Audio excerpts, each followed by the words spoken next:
ونستغفره ونعوذ بالله من شرور أنفسنا ومن سيئات أعمالنا. من يهده الله فلا مضل له ومن يضلله فلا هادي له، وأشهد أن لا إله إلا الله وحده لا شريك له، وأشهد أن محمدا عبده ورسوله. أما بعد، فإن خير الحديث كتاب الله، وخير الهدي هدي محمد صلى الله عليه وسلم، وشر الأمور محدثاتها، وكل محدثة بدعة، وكل بدعة ضلالة، وكل ضلالة في النار. يا أيها الذين آمنوا اتقوا الله حق تقاته ولا تموتن إلا وأنتم مسلمون. يا أيها الناس اتقوا ربكم الذي خلقكم من نفس واحدة وخلق منها زوجها وبث منهما رجالا كثيرا ونساء، واتقوا الله الذي تساءلون به والأرحام إن الله كان عليكم رقيبا.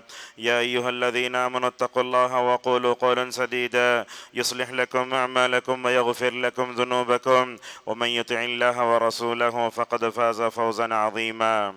قال الله تعالى في سورة البقرة: أعوذ بالله من الشيطان الرجيم من همزه ونفخه ونفسه: يريد الله بكم اليسر ولا يريد بكم العسر ولتكملوا العدة ولتكبروا الله على ما هداكم ولعلكم تشكرون. روى الشيخان من حديث ابن عمر رضي الله عنهما قال: فرض رسول الله صلى الله عليه وسلم زكاة الفطر من رمضان صاعا من تمر صاعا من شعير على العبد والحر والذكر والأنثى والصغير والكبير من المسلمين، او كما قال علیہ الصلاۃ والسلام۔ ہر قسم کی تعریف اس رب وحدہ لا شریک کے لئے لائق و زیبا ہے، جس نے ہم سب کو رمضان میں روزے رکھنے، قیام اللیل کرنے اور مختلف عبادتیں کرنے کا موقع نصیب فرمایا۔ کروڑوں درود و سلام ہو تمام نبیوں پر، خصوصاً جناب محمد رسول اللہ صلی اللہ علیہ وسلم پر، جنہوں نے اپنی زندگی میں 9 رمضان پائے، ایسی عبادتیں کی۔ اگر امت کے سارے لوگوں کے پلڑے، اگر امت کے سارے لوگوں کی عبادت کو ایک پلڑے میں رکھا جائے تو امت اکیلی آپ کا مقابلہ نہیں کر سکتی۔ معزز حاضرین، آج کے خطبہ جمعہ میں 2 باتیں ہم آپ کے سامنے بتائیں گے۔ ایک ہے صدقہ فطر اور دوسرا ہے عید کی احکام و مسائل۔ موضوع میں داخل ہونے سے پہلے 2 باتوں کی وضاحت ضروری ہے۔ آج رمضان کا آخری جمعہ ہے، لوگ اسے الوداعی جمعہ یا جمعۃ الوداع کہتے ہیں، بلکہ کیلنڈروں میں لکھ بھی دیتے ہیں اور سمجھتے ہیں کہ اس پر زیادہ ثواب ہے، بھیڑ آتی ہے۔ بلکہ بعض علماء کو یہ کہتے سنا کہ شمالی ہندوستان میں چھٹی ہوتی ہے، اس کے لیے چندہ اکٹھا کیا جاتا ہے اور خاص اہتمام ہوتا ہے، تو لہذا الوداعی جمعہ کی کوئی ہمارے پاس اہمیت نہیں ہے۔ تو جمعہ آتا ہے تو جمعہ کا ثواب پانا چاہیے۔ جمعہ کے اختتام پر نظمیں پڑھنا، قوالیاں پڑھنا، رونا، رمضان چلے جا رہا ہے۔ رمضان جب آیا تو اس کی قدر کرنے والوں کو کوئی پریشانی نہیں ہوتی۔ رمضان آیا، جنہوں نے قدر نہیں کی، رمضان جا رہا، الوداع اے رمضان، الوداع اے رمضان، ٹی وی میں، سوشل میڈیا میں اس طرح کی چیزیں سنتے ہیں، غلط ہے۔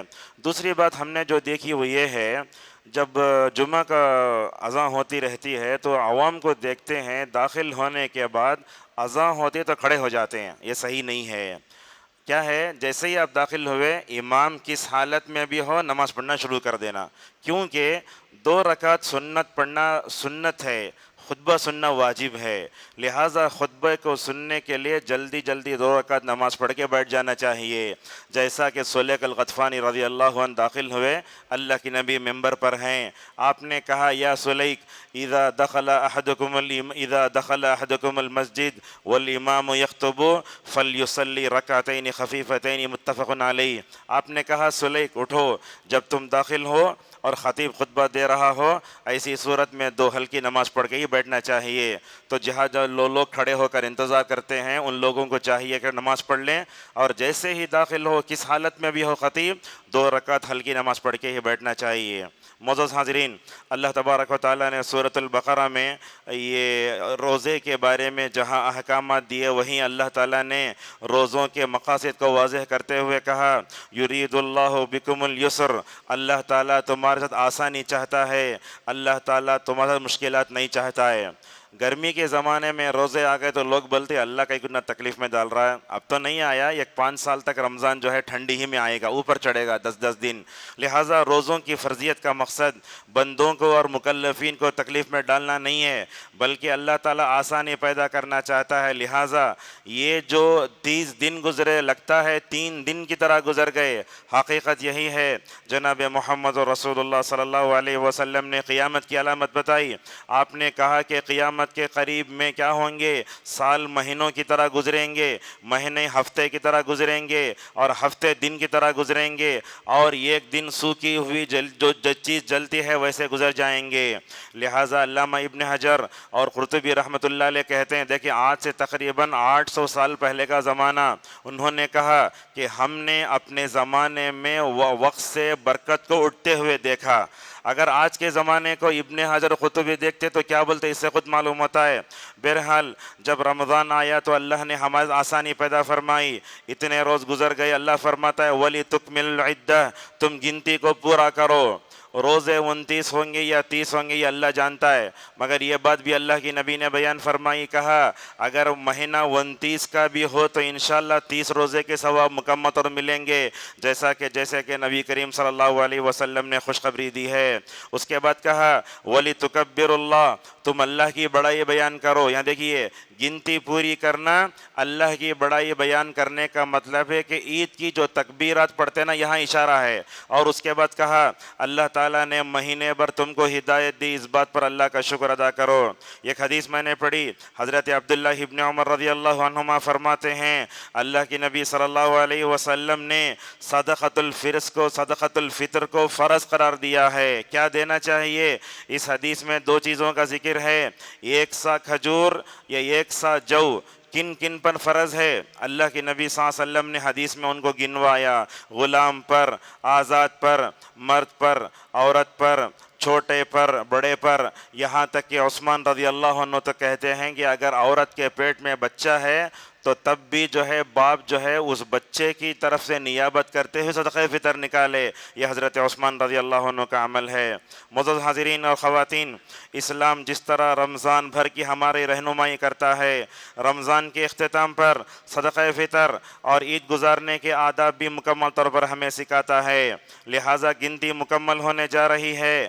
اللہ تبارک و تعالیٰ کا ہمیں شکر کرنا چاہیے. جیسا کہ فجر کے درس میں میں نے بتایا، رسول اللہ صلی اللہ علیہ وسلم کوئی بھی کام اچھا ہوتا تو بولتے الحمدللہ بنعمتہ تتم الصالحات. یہ عید جو آتی ہے، رمضان بھر جو بندے بھوکے پیاسے رہ کر اپنے آپ کو تھکا کر اللہ کی قربت حاصل کرتے ہیں، ان کے لیے عید بڑا تحفہ ہے. ابن ماجہ کی روایت سے سمجھ میں آتا ہے اللہ کے نبی صلی اللہ علیہ وسلم نے جمعہ کے بارے میں کہا ان ھذا یوم عید جعلہ اللہ للمسلمین فمن جاء الجمعۃ فلیغتسل. یہ تو سال بھر میں 2 عیدیں آتی ہیں، مگر جمعہ کا دن بھی ہمارے لیے عید ہے. جیسا کہ اللہ کے نبی صلی اللہ علیہ وسلم نے فرمایا آتے ہوئے جمعہ کو غسل کرنا چاہیے. جاہلیت میں 2 عیدیں تھیں، جیسا کہ حضرت انس رضی اللہ عنہ کہتے ہیں قدیم رسول اللہ صلی اللہ علیہ وسلم المدینہ وقدیم رسول اللہ صلی اللہ علیہ مدینہ وہم یومان یلعبون فیہما فی الجاہلیہ. انس رضی اللہ عنہ کہتے ہیں، ابو داؤد کی روایت ہے، اللہ کے نبی مدینہ تشریف لائے تو آپ نے دیکھا کہ مدینے والوں کے لیے 2 عیدیں تھیں جن میں وہ کھیلتے تھے. آپ صلی اللہ علیہ وسلم نے فرمایا ان اللہ قد ابدلکم اللہ بہما عیدا منہا یوم الاضحی و یوم الفطر، رواہ ابو داؤد. آپ نے کہا کہ جاہلیت کی عیدوں کو ختم کر کے اللہ تعالیٰ نے اس بدلے میں تم کو 2 عیدیں دیں، ایک تو عید الاضحیٰ، دوسری عید الفطر ہے. اسلام نے خوشی منانے کے بھی مکمل طور پر آداب بھی دیے. دوسرے مذاہب کے عید وغیرہ کو ہم دیکھتے ہیں، اس میں ناچنا، گانا، شراب پینا اور دوسروں کو تکلیف دینا سب ہوتا ہے، مگر ہماری عید ویسی نہیں ہے. خوشی میں تو سب سے پہلے بندے کو اللہ تبارک و تعالیٰ کے درمیان میں شکر ادا کرنا چاہیے. جو بندے رمضان بھر بھوکے پیاسے رہتے ہیں، متقی ہوتے ہیں، ان کو عید کی خوشی اثر عجیب ہوتی ہے. وہ عیدگاہ میں بیٹھتے ہیں تو خوشی سے آنکھوں میں آنسو آ جاتے ہیں. لہذا شریعت نے بتایا کہ جب تم کو خوشی ہو اپنے رب کو بھولنا نہیں، بلکہ عید کے اس موقع پر اللہ تعالیٰ کے سامنے جا کر شکرانے کے طور پر کیا کرو، 2 رکعت مکمل طور پر ادا کرو۔ ایک بات یہ بھی بتائی کہ خوشی میں ہمیں اللہ کی نافرمانی نہیں کرنا چاہیے، بلکہ اللہ اور اس کے رسول صلی اللہ علیہ وسلم نے ہمیں عبادت کا حکم دیا ہے۔ یہ بات بھی دیکھیں، بندہ عید میں رہے کتنا بھی خوش ہو جائے مگر وہ آخرت کو فراموش نہیں کرتا، جیسا کہ روایتوں میں آتا ہے کہ رسول اللہ صلی اللہ علیہ وسلم عید کی پہلی رکعت میں سورہ قاف پڑھتے، دوسری رکعت میں سورہ قمر پڑھتے تھے، اسی طرح سورہ اعلیٰ، غاشیہ، یہ دونوں ہیں۔ ان چاروں صورتوں میں دیکھو قیامت کے مناظر ہیں۔ اللہ تبارک و تعالیٰ گیا ایسا لگتا ہے، رسول اللہ بتاتے لوگوں عید کے اس میدان میں جیسے تم جمع ہو گئے ویسے حشر کی عدالت بھی مکمل طور پر یاد کرو۔ اسلام نے عید کا جو تصور دیا، میں سمجھتا ہوں ایسا تصور کسی کے اندر نہیں ہے، لہٰذا عید کو پانے سے پہلے کچھ مراحل شریعت نے بتائے، ان کو انجام دے کر ہی ہم عید تک پہنچ سکتے ہیں۔ وہ کیا ہے؟ وہ ہے زکوٰۃ الفطر، اس کو صدقۃ الفطر فطر بھی کہتے ہیں، ہماری موٹی زبان میں اسے فطرہ کہتے ہیں۔ یہ زکوٰۃ الفطر، صدقۃ الفطر، فطرہ سب ایک ہی ہے۔ کیا حکم ہے اس کا؟ صدقۃ الفطر دینا فرض ہے، جیسا کہ عبداللہ ابن عمر رضی اللہ عنہما کی روایت میں آیا، فرض، کہا کہ فرض ہے۔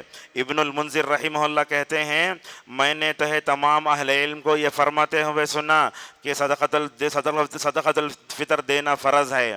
آپ جانتے ہیں قرآن کے بعد دنیا میں سب سے صحیح کتاب بخاری ہے، بخاری میں باب آیا ہے، باب فرض صدقۃ الفطری، کیا کہا کہ صدقہ فطر دینا فرض ہے اور یہ اللہ کے رسول صلی اللہ علیہ وسلم کی طرف سے فیصلہ ہے۔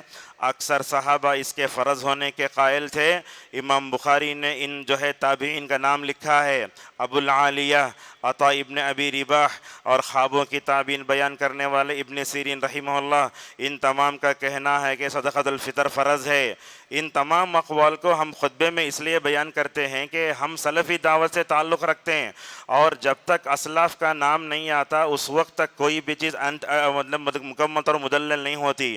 اور الفاظ پر غور کیجئے، قرآن کریم میں بھی صدقہ فطر کی طرف اشارہ ہے، اللہ نے ذکر نہیں کیا، اسلاف نے قرآن میں اشارہ سمجھا، جیسا کہ علامہ ابن کثیر نے کئی صحابہ، کئی عمر ابن عبدالعزیز، مکحول اور کئی تابعین وغیرہ سے، تابعین سے نقل کیا ہے۔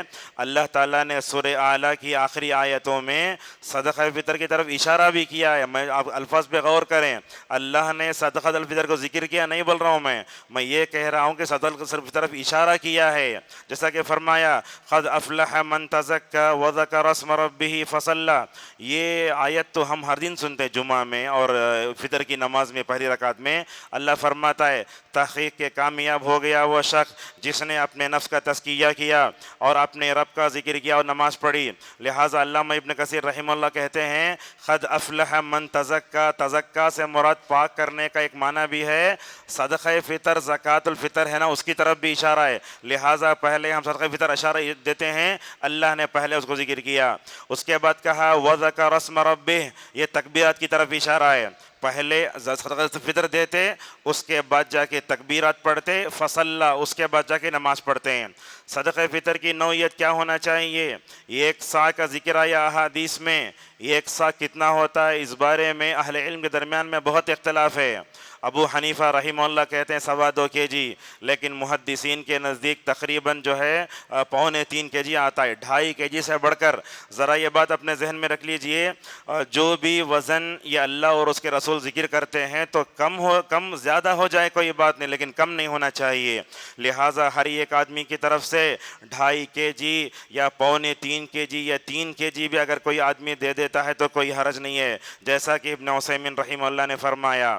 نکالنے کا وقت کیا ہے؟ ابن عثیمین رحمہ اللہ فرماتے ہیں صدقۃ الفطر نکالنے کے 2 وقت ہیں، ایک وقت ہے جائز کا، دوسرا وقت ہے افضل۔ کہا حضرت عبداللہ ابن عمر رضی اللہ عنہما کیا کرتے تھے، یہ عید آنے سے 2 یا 3 دن پہلے، 2 یا 3 دن ایسے ہی الفاظ آتے ہیں، کیا کرتے تھے مدینے میں ڈھونڈ کر فقراء و مساکین کو صدقہ و فطر دیتے تھے۔ لہٰذا ابن عمر کے اس عمل سے معلوم ہوتا ہے کہ 3 دن پہلے، 2 دن پہلے، 1 دن پہلے بھی نکالا جا سکتا ہے، مگر افضل وقت یہ ہے جس دن وہ صدقہ فطر جو ہے، عید الفطر کا جو ہے مطلب صدقہ مطلب کیا بولتے ہیں، عید الفطر کے دن فجر صادق سے یہ افضل وقت ہے، لہٰذا نماز کو جانے سے پہلے دے دینا چاہیے۔ اللہ کی نبی صلی اللہ علیہ وسلم کے بارے میں کہا وَأَمَرَ بِهَا أَن تُوَدَّ قَبْلَ خُرُوجِ النَّاسِ إِلَى الصَّلَاةِ، نماز کو جانے سے پہلے نکالنے کا حکم دیا۔ اگر کوئی آدمی نماز کے بعد دے تو کیا ہوگا، اس بات کی طرف بھی اشارہ کیا، کہا من اداها قبل الصلاة فهي زکاة مقبولہ ومن اداها بعد الصلاة فهي صدقة من الصدقات، کہا کہ جو آدمی نماز سے پہلے ادا تو اللہ تعالیٰ اس کے صدقے قبول کر لیتا، مگر جو آدمی نماز کے بعد صدقہ فطر دے گا گویا صدقے کے عام حکم میں آ جائے گا۔ لہٰذا ہم دنیا میں کتنی چیزیں ایسی کرتے ہیں، ریمائنڈر پہ رکھ لیتے ہیں مجھے دینا ہے، مجھے ٹکٹ کٹانا ہے، فلاں سال بھر میں ایک عبادت آتی ہے، اس کے بارے میں بھی ریمائنڈر رکھ کے ایک دوسرے کو یاد بھی دلانا چاہیے۔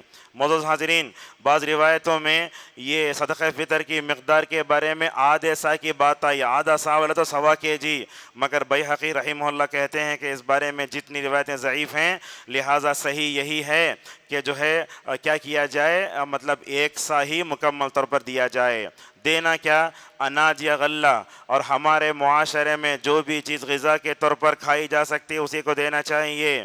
اب دیکھتے ہیں ہمارے پاس جیسے ہی رمضان شروع ہوتا 8 رکعت 20 رکعت کی بحث چھڑ جاتی ہے، رمضان ختم ہوا قیمت دینا یا پھر جو ہے اناج دینا، اس بارے میں بھی نعوذ باللہ جو ہے ہمارے معاشرے میں بحثیں چھڑ جاتی ہیں۔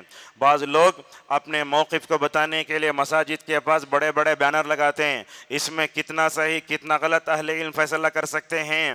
لہٰذا اللہ کی نبی صلی اللہ علیہ وسلم نے اور اللہ تعالیٰ نے صحابہ کرام نے یہی کہا کہ صدقہ فطر اناج کی شکل میں دینا ہی جو ہے بہت افضل ہے۔ بعض لوگ یہ سمجھتے کہ احناف کے پاس فقہ ہے، مگر یاد رکھیے ہمارے اہل حدیثوں کے پاس اور سلفیوں کے پاس بھی فقہ ہے، مگر ہماری فقہ وہ ہے جو محدثین کی فقہ ہے۔ یہی بات تو عزیر شمس رحمہ اللہ جو مکے میں رہتے تھے انہوں نے بتائی، ہمارے اہل حدیثوں اور سلفیوں کے پاس جو فقہ ہے وہ محدثین کی فقہ ہے۔ محدثین نے اللہ کے نبی صلی اللہ علیہ وسلم کی احادیث کو رکھ کر جو فقہ مرتب کیا وہی ہمارے لیے قابل عمل ہے۔ لہٰذا اناج ہی دینا چاہیے، غلہ ہی دینا چاہیے۔ کیوں؟ اس لیے کہ اللہ کا حکم ہے، رسول اللہ کا حکم ہے، اور اللہ تبارک و تعالی جس کا حکم دیتا ہے اس بارے میں ہمیں سوال کرنے کی ضرورت نہیں ہے۔ کوئی مومن یہ نہیں پوچھنا میں قیمت دیا تو کیا ہوتا، اللہ اناج بھی غلہ دینا کیا؟ دیکھو اللہ نے کیا کہا، لا یسأل عما یفعل، اللہ تعالیٰ کے جو فیصلے ہوتے ہیں ان فیصلوں کے بارے میں بندوں کو سوال کرنے کا حق نہیں ہے۔ اسی طریقے سے یہ جو ہے اس میں ایک بات یہ بھی ہے کہ لوگوں کی ضرورتوں کو ہم زیادہ نہیں جانتے، لوگوں کی ضرورتوں کو جاننے والا سب سے زیادہ اللہ جانتا ہے۔ لوگوں کی ضرورتوں کو جاننے والا کون ہے؟ نبی کریم صلی اللہ علیہ وسلم ہے۔ ہمارا جو دماغ ہے، ہمارا جو علم ہے وہ محدود رہتا ہے۔ اللہ کے فیصلے، رسول اللہ کے فیصلے، آسمان سے اترنے والی شریعت میں جو بھلائی ہے وہی اصل میں بھلائی ہے۔ اسی لیے بار بار ہم پڑھتے وَمَن يُطِعِ اللَّهَ وَرَسُولَهُ فَقَدْ فَازَ فَوْزًا عَظِيمًا۔ علامہ البانی کہتے ہیں لوگوں قیمت ادا نہ کرو بلکہ اناج اور غلہ دو۔ کیوں؟ اس لیے کہ لوگوں کی ضرورتوں کو جاننے والا اللہ تبارک و تعالیٰ ہے، اور اللہ تبارک و تعالیٰ کے جب فیصلے آ جاتے ہیں ہمیں ایسے وقت میں اس سے تعارض نہیں کرنا چاہیے۔ اسی طریقے سے اناج دینا ہی افضل ہے۔ کیوں؟ اس لیے کہ شریعت سازی کا حق اللہ کے نبی صلی اللہ علیہ وسلم کو ہے اور اللہ کو ہے۔ اللہ تعالیٰ شریعت سازی کا حق رکھتا ہے، کیا حلال کیا حرام، کیا واجب کیا مستحب، یہ سب فیصلے اللہ کی طرف سے ہوتے ہیں۔ لہٰذا اناج کی جب بات آئی تو مومن کو مائکرو سیکنڈ بھی اختیار کا جو ہے مطلب کیا ہے سوچنے کی یہ نہیں ہے۔ لہذا جب چیز آئی سر آنکھوں پر، جیسا کہ حضرات صحابہ اکرام کرتے تھے۔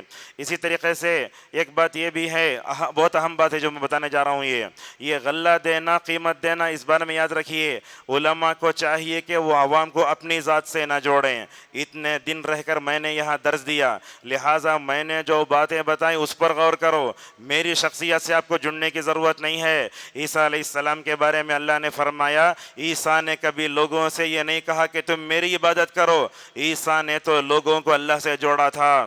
چنانچہ رسول اللہ صلی اللہ علیہ وسلم بھی تھے، اللہ کے نبی نے اور صحابہ کرام نے کبھی بھی لوگوں کو اپنی ذات سے نہیں جوڑا بلکہ حقیقت حق سے جوڑا۔ موجودہ دور کے بہت بڑے عالم دین 99 میں جن کا انتقال ہوا، علامہ البانی رحمہ اللہ، ان کا تو بہت بڑا احسان ہے امت پہ۔ ان کی سب سے بڑی خوبی یہ ہے، امت میں جہاں تقلید پروان چڑھ رہی تھی اتباع کی روح پھونکی، اور الحمدللہ پوری امت کو کتاب و سنت سے جوڑنے میں کامیاب ہوئے۔ سلیم الدین ہلالی رحمہ اللہ حفظہ اللہ، ان کے شاگردوں میں سے، وہ کہتے ہیں علامہ البانی نے لوگوں کو اپنی ذات سے نہیں جوڑا بلکہ اپنے شاگردوں کو بھی کتاب و سنت سے جوڑا۔ جب ہم دیکھتے ہیں کہ لوگ علماء اپنی ذات سے جوڑتے، بولتے میں فیصلہ جو کیا وہ صحیح ہے، لہٰذا علماء کا جو فیصلہ ہوتا ہے وہ ہمیشہ صحیح ہونا ضروری نہیں ہے، بلکہ اللہ اور اس کے رسول صلی اللہ علیہ وسلم کے جو فیصلے ہوتے ہیں ان کے سامنے ہمیں سر جھکا دینا چاہیے۔ یہ صدقہ فطر ادا کیوں کرتے ہیں، اس کے حکمت و فائدے کیا ہیں؟ اس کا سیدھا سادہ جواب یہ ہے کہ اس میں کیا ہے، اللہ اور اس کے رسول صلی اللہ علیہ وسلم کا حکم ہے، مگر علماء نے قرآن و حدیث کے دلائل کو رکھتے ہوئے اس کے بھی حکمتیں اور فائدے بتائے۔ زکوٰۃ الفطر جب بندہ ادا کرتا ہے گویا وہ اس کے ذریعے اللہ کا شکر ادا کرنا چاہتا ہے، اے اللہ تو نے مجھے رمضان بھر توفیق دی روزے رکھنے کی، تیری اطاعت کرنے کی، اس لیے میں یہ تیری راہ میں دے کر تیرا شکر ادا کرتا ہوں۔ دوسری وجہ خود نبی صلی اللہ علیہ وسلم نے بیان فرمائی، آپ نے کہا طہرۃ للصائمین و طعمۃ للمساکین، رمضان بھر روزے رکھتے ہیں، روزے کے آداب کا کماؤ حق ہو، گویا ہم نے حق ادا نہیں کیا، گویا جب فطرہ ادا کرتے ہیں تو گویا کفارے کے طور پر جو ہے اللہ کے سامنے وہ پیش کرتے ہیں، اے اللہ رمضان کے روزوں کا جو حق ادا کرنا تھا وہ نہ ہوا، اس کے لیے کفارہ میں دے رہا ہوں۔ اسی طریقے سے اس کی ایک بڑی وجہ یہ ہے کہ جو ہے دنیا میں جو مساکین اور فقراء ہیں ان کو بھی کھانے پینے کا سامان مہیا کرنا۔ صدقہ فطر کے مقاصد میں لوگوں پر خوشی داخل کرنا بھی یہ بہت اہم ہے۔ اللہ کے نبی صلی اللہ علیہ وسلم سے پوچھا گیا افضل عمل کیا ہے، اللہ کے نبی صلی اللہ علیہ وسلم کہتے ہیں افضل العمل ادخال السرور علی المؤمن، ذکرہ الالبانی فی صحیح الجامع۔ آپ نے کہا ہم سمجھتے افضل عمل نماز پڑھنا، افضل عمل جہاد کرنا، افضل عمل والدین کے ساتھ حسن سلوک کرنا، مگر اللہ کی نبی کی اس تربیت پر قربان جاؤ، جیسے سوال ہوتا سائل کو دیکھتے ویسا جواب دیتے۔ آپ نے ایک موقع پر فرمایا دنیا میں افضل عمل یہ بھی ہے کہ ہم لوگوں پر خوشی داخل کریں۔ امام مالک رحمہ اللہ تو کہتے ہیں میرا دل بڑا خوش ہو جاتا ہے جب میں لوگوں کو خوش کرتا ہوں، اور لوگوں کو خوش کرنے کے لیے میں کبھی نظر بھی مان لیتا ہوں۔ آج کل دیکھیے سوشل میڈیا کے جو نقصانات ہمارے اوپر ہوئے، خود غرضی، انا بولتے شیخ اپنا اپنا دیکھ، آج ہمارا حال یہ اپنے گھر کا دروازہ بند کر کے اپنے بیوی بچوں کے ساتھ انسان مست اگر عید کر لیا تو بس سمجھتا ہے، وہ نہیں ہے۔ دیکھو یہ صدقہ فطر ہمیں سکھاتا ہے لوگوں اپنے اندر سے خود غرضی کا خاتمہ کرو، انا کو توڑو۔ اسی لیے اللہ کے نبی صلی اللہ علیہ وسلم نے صدقہ فطر عیدگاہ کو جانے سے پہلے واجب کیا تاکہ بندوں کے اندر سے خود غرضی کا خاتمہ ہو جائے۔ اور یہ خود غرضی اور سیلفش جسے بولتے ہیں نا، اللہ کے نبی نے تو کہا تم جو ہے ہاؤس پر میرے سے ملاقات ہوگی قیامت میں، اس وقت تک دنیا میں نعوذ باللہ یہ خود غرضی رہے گی، اور یہ لوگوں کی ضرورتوں کو پورا کرنے میں بڑا مزہ بھی ہے۔ چنانچہ علامہ ابن القیم رحمہ اللہ کہتے ہیں ان فی قضاء حوائج الناس لذة لا يعرفها الا من جربها، کیا بات ہے، دیکھو یہ سونے کے پانی سے لکھنے کے لائق ہے۔ کہتے ہیں لوگوں کی ضرورتوں کو پورا کرنے میں بڑا مزہ ہے، جس آدمی کو تجربہ ہوتا ہے وہی وہ لذت کو پاتا ہے۔ کہتے ہیں آگے ابن القیم رحمہ اللہ، دیکھو کسی بھی خیر کو معمولی نہ سمجھو، فَإِنَّكَ لَا تَدْرِي أَيُّ حَسَنَةٍ تُدْخِلُكَ الْجَنَّةِ، اے بندے تو نہیں جانتا کہ تیری کون سی نیکی تجھے جنت میں داخل کرے، لہٰذا خوشی بانٹنا، خوش رہنا یہ عید کے آداب میں ہے، اس کی طرف توجہ دیں۔ اسی طریقے سے ہمیں جو مساکین اور فقراء ہیں ان کو بھی خوشی میں شریک کرنا چاہیے۔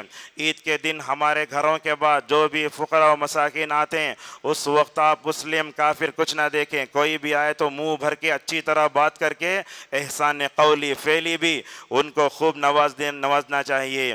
اسی طریقے سے یہ صدقہ فطر کے مقاصد میں ایمانی رشتے کو مضبوط بھی کرنا ہے۔ آج کل دیکھ رہے ہیں ایمانی رشتہ اتنا کمزور ہوتا جا رہا ہے، وہ جو مکڑی کے جالے کی طرح ہو گیا ہے، حالانکہ ایمانی رشتے کو مضبوط کرنے کے لیے رسول اللہ صلی اللہ علیہ وسلم نے جھوٹ کو بھی جائز قرار دیا، لہذا صدقہ فطر ہمارے معاشرے میں ایمانی رشتے کو مضبوط کرنے کے لیے آتا ہے۔ دیکھو وکیل وکی بن جرہ رحمہ اللہ کیا کہتے ہیں، بہت اچھی بات ہے یہ، زکوٰۃ الفطر جو دیتے نا اصل میں وہ نماز میں کچھ غلطی ہو گئی تو سجدہ سہو کرتے نا، یہ صدقہ فطر سجدہ سہو کے قائم مقام ہے، بہت اچھی بات ہے یہ، صدقہ فطر یہ سجدہ سہو کے قائم مقام ہے۔ جیسے نماز میں کچھ گڑبڑ ہو گئی تو کیا ہوتا، ہم 2 سجدے کر کے وہ نقصان کی تلافی کرنا چاہتے ہیں، اسی طریقے سے روزے میں بھی کچھ بھی اگر مطلب کیا ہوئی، اگر اس کے تقاضوں کو ہم نے پورا نہیں کیا، اس کے آداب کا لحاظ نہیں رکھا، لہذا صدقہ فطر دے کر ہم اس کی مکملاتوں پر تلافی کرنا چاہتے ہیں۔ جیسا کہ میں نے کہا صدقہ فطر دے کر بندہ اللہ کی اطاعت کرتا ہے۔ دیکھیں زکوٰۃ الفطر وغیرہ کے بارے میں ہم دیکھتے ہیں، آدمی جاتا ہے فقراء و مساکین کو دے کے آتا ہے، نہیں، جا کے دے کر آئے، دے کر آنے بعد اللہ سے دعا کرو، اے اللہ تیرا حکم تھا میں نے دیا، اور واپس آنے بعد دعا کرو، اے اللہ یہ صدقہ فطر میں نے دیا ہے تو اس عمل کا واسطہ لے کر تجھ سے دعا کرتا ہوں میں، اس طریقے سے علماء نے بتایا۔ دیکھیے امام احمد رحمہ اللہ کی کیا غیرت ہے، امام احمد تو ایسے عالم دین ہیں، وہ تو کہتے ہیں کہ اپنے زندگی میں میں نے ماشاءاللہ رسول اللہ کی ساری حدیثوں پر میں نے عمل کرنے کی کوشش کی، عمل کیا، میں ایک عمل نہیں کر سکا، وہ کیا ہے، وہ کہتے ہیں جانور پر سوار ہو کر کعبۃ اللہ کا طواف نہیں کر سکا میں، ماشاءاللہ اتنی باریکی سے عمل کرتے تھے۔ جب ان کے سامنے پوچھا گیا صدقہ فطر میں قیمت دے سکتے کیا، تو ایک آدمی نے کہا کہ اے امام احمد، عمر ابن عبدالعزیز رحمہ اللہ قیمت دینے کے قائل ہیں، حالانکہ عمر ابن عبدالعزیز کوئی معمولی شخصیت نہیں ہے، جن کی ایام خلافت کو دیکھ کر لوگ بولتے تھے عمر یاد آتے ہیں، تو عمر بن عبدالعزیز رحمہ اللہ کی بات امام احمد کے سامنے پیش کی گئی۔ امام احمد نے کہا اللہ کے نبی کی بات چھوڑ کر فلاں فلاں کی بات میرے سامنے مت کرو، لہٰذا اگر تم یہ بات کرو گے تو گویا رسول اللہ صلی اللہ علیہ وسلم کی سنتوں کو چھوڑ دو گے۔ لہٰذا ہم دیکھتے ہیں کہ اس معاملے میں جھگڑنے کے بجائے اللہ اور اس کے رسول کا فیصلہ آ گیا، اناج یا غلہ ہی دینا افضل ہے۔ جو لوگ قیمت دینے کے قائل ہیں ان کے دلائل ان کے پاس، مگر ہم افضل یہی سمجھتے ہیں، اور اس منبر سے ہم لوگوں کو یہی پیغام دیتے ہیں کہ اناج غلہ ہی دینا چاہیے۔ اگر آپ ساتھ میں کچھ دینا چاہتے ہیں تو صدقہ و خیرات کی نیت سے کچھ بھی دے دیجیے آپ، مگر صدقہ فطر جو ہوگا اناج و غلہ ہی ہوگا۔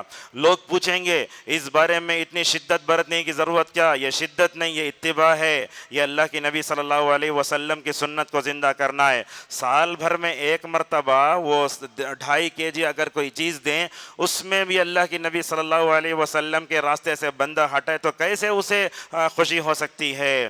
ابن القیم رحمہ اللہ کہتے ہیں کبھی ہم بیٹھے رہتے، اگر سنت پر عمل کرے تو ماشاءاللہ ایک عجیب قسم کی خوشی ہوتی ہے۔ جو لوگ قیمت ادا کرتے ہیں میں سمجھتا ہوں ان کو وہ خوشی حاصل نہیں ہوتی جو چیز ماشاءاللہ جو ہے سنت پر عمل کرنے والوں کو ہوتی ہے۔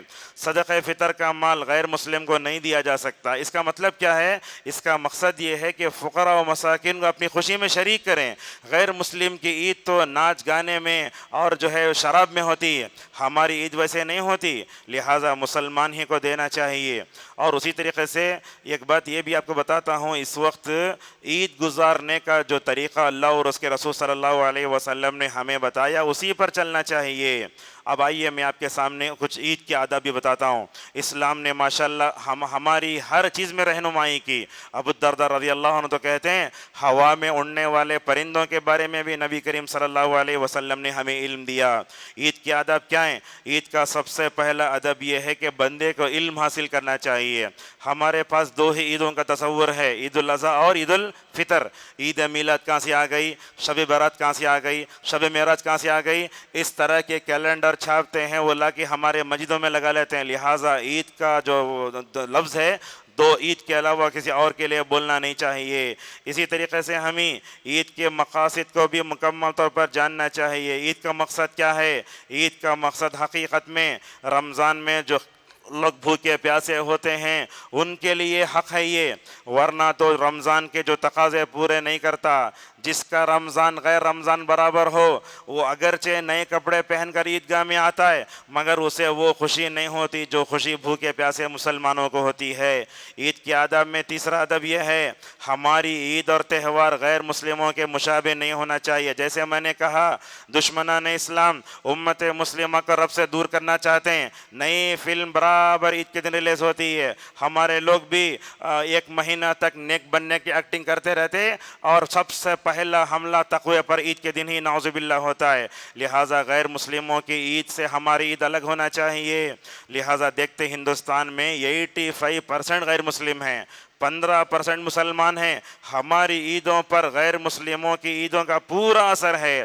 ہماری عید میں اللہ کی نافرمانی نہیں، ہماری عید میں اللہ کی نافرمانی ہوتی ہے۔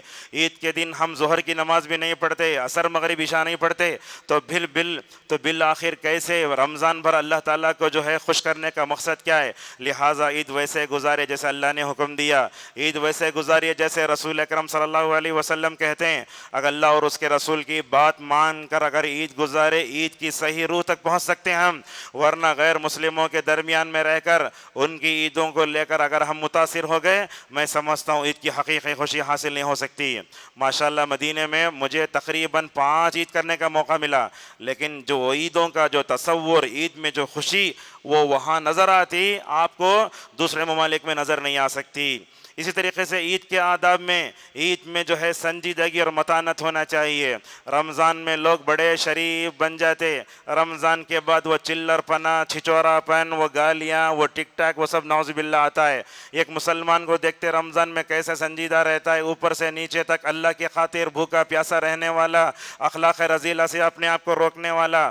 اگر رمضان جاتے ہی عید کے دن سنجیدگی اور متانت کا نعوذ باللہ خاتمہ ہو جائے تو کیا ہم نے رمضان کے تقاضوں کو پورا کیا؟ اور عید کی جب نماز پڑھتے ہو اپنے دل میں نیت کیجئے کہ عید گزارنا عادت نہیں عبادت ہے۔ یہی وہ عید کی نماز ہے جس کو اللہ کے نبی نے پڑھا، صحابہ نے پڑھا، محدثین نے اپنی حدیث کی کتابوں میں باب ما جاء فی العیدین، عیدین کے نام سے پوری حدیثوں کو جمع کر کے امت پر احسان فرمایا۔ اسی طریقے سے عید کے آداب میں یہ ہے کہ آدمی عید اپنے گھر والوں کے ساتھ گزارے۔ جو لوگ باہر رہتے ہیں، سعودیہ میں کمانے جاتے ہیں، ان لوگوں کی عید کی حقیقی خوشی حاصل نہیں ہوتی۔ اپنے بیوی بچوں سے دور، اپنے ماں باپ سے دور، دن بھر سو کر اٹھتے ہیں خالی۔ لیکن ایسے لوگ بھی الحمدللہ ایسے ہیں جو عید کے موقع پر ماشاءاللہ اپنے ماں باپ اپنی بیوی بچوں کے ساتھ آ جاتے ہیں۔ لہٰذا عید اپنے گھر والوں کے ساتھ ہی گزارنا بہت افضل ہے، اپنے والدین کے ساتھ گزارنا اور اچھا ہے، یہ بات یاد رکھیں۔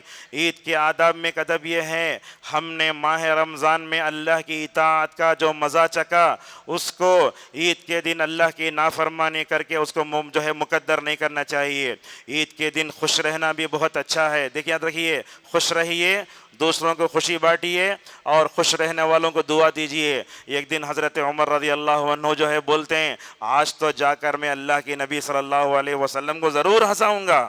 گئے جا کے اللہ کی نبی سے ایسی بات کہی، اللہ کے نبی صلی اللہ علیہ وسلم ہنسنے لگے۔ یہ کسی آدمی کو ہنستا ہوا دیکھتے ہیں تو آج لوگوں کو وہ بھی برداشت نہیں ہوتا۔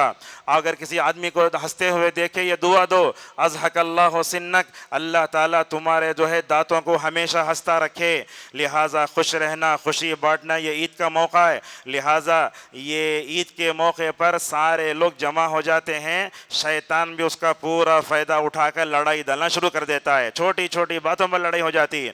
اسی طریقے سے عید کے آداب میں ادب یہ ہے، دیکھو اچھا کپڑا میسر ہو تو پہننا چاہیے۔ لوگ تو کیا کرتے ہیں، نئے کپڑے پہننے کو ضروری سمجھ جاتے ہیں، ہم جو بھی بات اس کی دلیل ہوتی ہے۔ حضرت عمر رضی اللہ عنہ ریشم کا ایک جھبا لے کر نبی کریم صلی اللہ علیہ وسلم کے پاس آئے، شاید عید کے دن پہننے کے لیے تھا وہ۔ آپ صلی اللہ علیہ وسلم نے فرمایا، عمر دنیا میں جو مرد ریشم پہنتا ہے آخرت میں نہیں پہنے گا۔ دیکھیے حدیث کے الفاظ میں، چونکہ ریشم کا لباس مردوں کے لیے پہننا حرام ہے اسی لیے آپ نے اس کو رد کیا، مگر عمر رضی اللہ عنہ کے اس فعل پر آپ نے کوئی نکیر نہیں کی، یہ نہیں کہا کہ عید کے موقع پر نئے کپڑے کیوں نہیں خریدے۔ لہٰذا سندھی رحمہ اللہ فرماتے ہیں، عید کے موقع پر جو ہے اپنے آپ کو سنوارنا ایک ایسی جو ہے سنت ہے جس کو جو ہے جاہلیت میں دیکھا گیا اور ماشاءاللہ شریعت نے اس پر مکمل طور پر عمل باقی رکھا۔ لہٰذا ابن حجر رحمہ اللہ نے ابن عمر رضی اللہ عنہما کا نقل کیا ہے، ان ابن عمر کان یلبس احسن ثیابہ فی العیدین، ابن عمر رضی اللہ عنہما کیا کرتے تھے؟ اچھے کپڑے پہن کر عید میں جاتے تھے۔ لہٰذا امیر الفضل پہ غور کیجئے، نئے کپڑے الگ ہیں اور اچھے کپڑے الگ ہیں۔ آپ کے پاس جو اچھے کپڑے ہیں وہ پہن کر جائیے، نئے کپڑے پہننا کوئی ضروری نہیں ہے۔ یہ بات بھی یاد رکھیں، عید کے لیے نئے کپڑے خرید رہے ہیں تو حلال رقم سے خریدیے، پورا مہینہ حلال رقم سے افطاری کرے، سحری کرے۔ حرام کپڑوں سے اگر جو ہے نماز پڑھو تو کیسے قبول ہوگی؟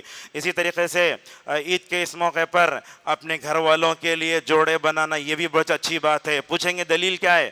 اللہ کے نبی صلی اللہ علیہ وسلم فرماتے ہیں افضل دینار ينفق الرجل على عیالہ، کہا کہ سب سے بہترین پیسہ وہ ہوتا ہے جو انسان اپنی بیوی بچوں پر خرچ کرتا ہے۔ انسان کیا کرتا؟ وہ شیطان آ کے عید کے موقع پر شوہر کا دماغ خراب کرتا، تو بیوی کے لیے کیوں لیتا، بچوں کے لیے کیوں لیتا؟ نہیں، دل کھول کے اپنے جو ہے بیوی بچوں کے لیے پیسہ خرچ کیجئے، اس لیے کہ اللہ کے نبی نے فرمایا سب سے بہترین پیسہ وہ ہے جو انسان اپنے بیوی بچوں پر خرچ کرتا ہے۔ لہٰذا روکنا بھی نہیں، اسراف بھی نہیں کرنا۔ انسان جب خرچ کرتا ہے تو خرچ کر دے کے اپنی بیوی سے بول کے بتاتا میں تم نہ دلایا، یہ دلایا، ایسا نہیں کرنا چاہیے۔ اور کبھی کبھی اپنی بیوی بچوں پر خرچ کرتے ہوئے کبھی ہمیں بھاری بھی پڑتا ہے تو کیا کرنا؟ اپنے بیوی بچوں پر خرچ کرتے ہوئے اللہ سے ثواب کی امید رکھنا چاہیے۔ لہٰذا فضول اور اسراف سے مکمل طور بچنا چاہیے۔ اور کپڑے خریدتے ہوئے بھی شرعی مخالفتوں سے اپنے آپ کو بچائیے۔ جو کپڑے شریعت نے پہننے کا حکم دیا وہی پہنیے، اور جو نہیں پہننا اس کو نہیں پہننا چاہیے۔ لہٰذا ہم خواتین کو دیکھتے ہیں وہ دکانوں میں جا کے ایسے بولتے ہماری خواتین فلاں فلم میں وہ ہیرو نے جو پہنی وہ چاہیے مجھے، نعوذ باللہ من ذالک۔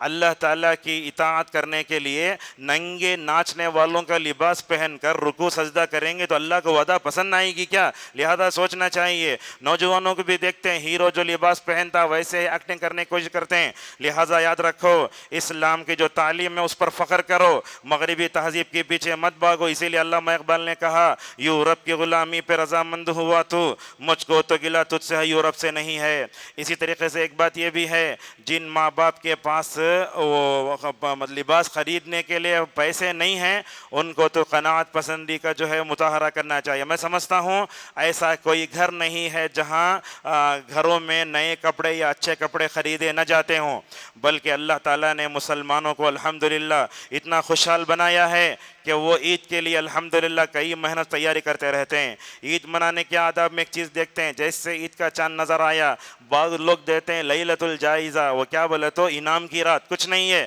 جب عید کا اعلان ہوتا نا پوری رات سو کر تو انشاءاللہ ثواب ملے گا۔ رات بھر تہجد پڑھنا، عبادت کرنا، یہ کسی صحیح حدیث سے ثابت نہیں ہے۔ اور اسی طریقے سے رات ہی میں عید کی تیاری مکمل کر لیں۔ بعض لوگوں دیکھتے ہیں فجر کے بعد کٹنگ کرنے جاتے ہیں، بعض لوگ فجر کے بعد گوشت کی دکان کو جاتے ہیں، بعض لوگ جو ہے ترکاری لینے جاتے ہیں، نماز پڑھ کا چھوڑ گئی کیسا میں قضا کرنا، لہٰذا نہیں ہے۔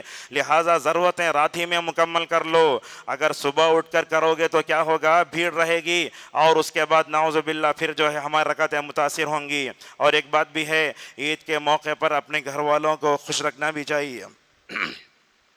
عائشہ رضی اللہ عنہا کو اللہ کے نبی صلی اللہ علیہ وسلم عید کے دن خوشی کیسے دیتے ہیں؟ دیکھو، کیا ہم یہ خوشی اپنے بیویوں کو دے سکتے ہیں؟ مسجد نبوی میں حبشہ کے لوگ کھیل رہے ہیں، اللہ کے نبی صلی اللہ علیہ وسلم کے سامنے عائشہ رضی اللہ عنہا نے کہا یا رسول اللہ وہ کھیل دیکھنے کا مجھے من ہو رہا ہے۔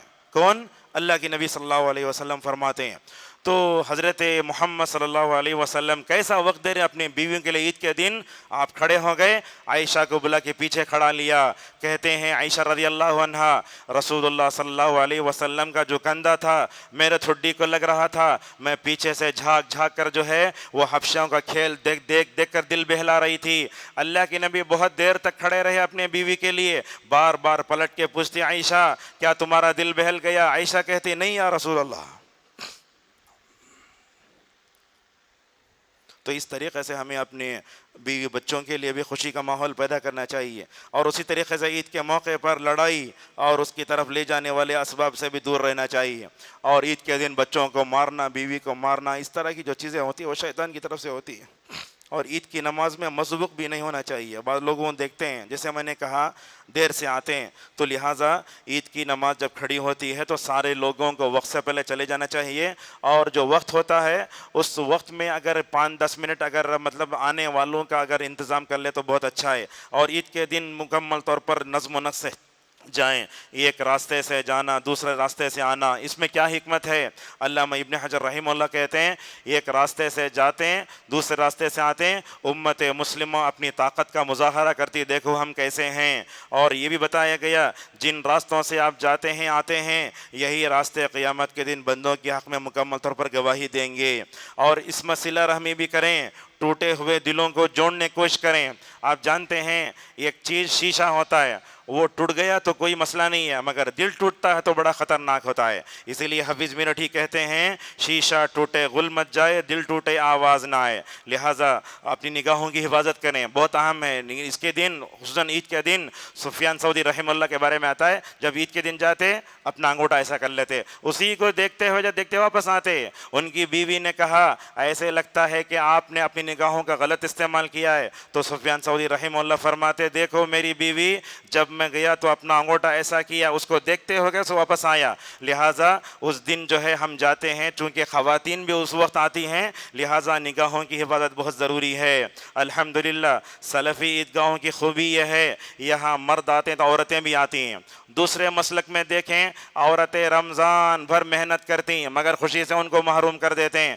ہماری عیدوں میں آپ نے تو فرمایا اگر کسی بہن کے پاس اوڑھنی نہیں ہے تو اپنے بہن کی اوڑھنی میں آئے۔